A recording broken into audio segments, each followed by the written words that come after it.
My boss was freaking out the entire time as he talked to the customer on the phone, trying to reassure them that we were looking for the missing document. I was literally rolling my eyes into my head because I knew there was no missing document.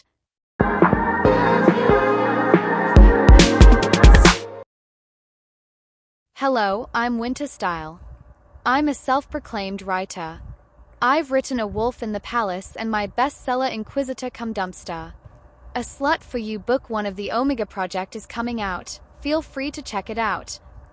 It was supposed to be a stress-free day. I was going to leave early and I was really looking forward to it. But of course, my boss just had to ruin it.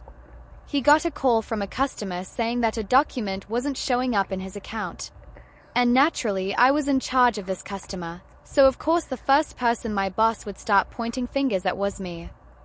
I told my boss a dozen times that I didn't scan any document. The customer just did one transfer and that was it. I repeated it multiple times, but my boss was convinced I was wrong as per usual. He was freaking out the entire time, trying to reassure the customer that we were searching for the missing document. I was rolling my eyes because I knew there was no missing document. He made me and the other workers look around my workstation and drawers. When nothing was found, he became convinced I had thrown it in the garbage. So while he stayed on the phone with the customer, he ordered me to look through the garbage. And this wasn't a cute little trash can, oh no. This was the main dumpster where everyone threw their trash. By the end of the week, it was filled to the brim and loaded with all sorts of weird stuff. Of course, as a good employee who wanted to keep her job, I looked through the garbage. I overturned everything piece by piece. When I was finally done, I was so relieved. I told my boss the exciting news: nothing was found in the garbage. I hoped he would finally believe me and end the conversation with the customer. But things hardly go the way you want them to.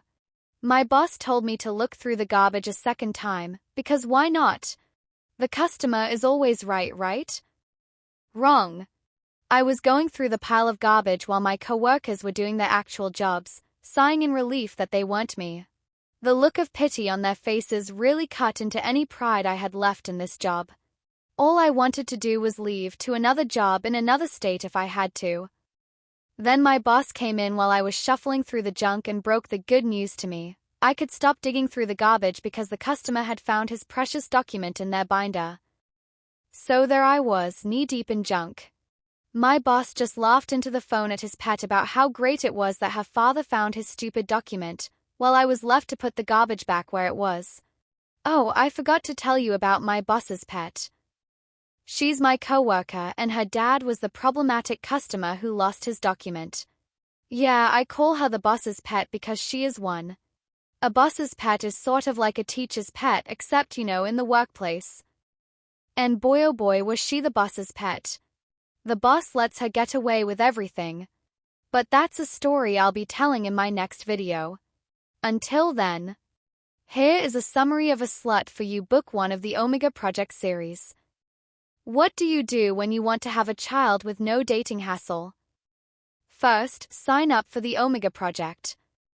Second, organize a reunion party for your high school friends. Third, and most importantly, seduce that person you can't stop thinking about. Tags: gay, BL, romance, friends to lovers.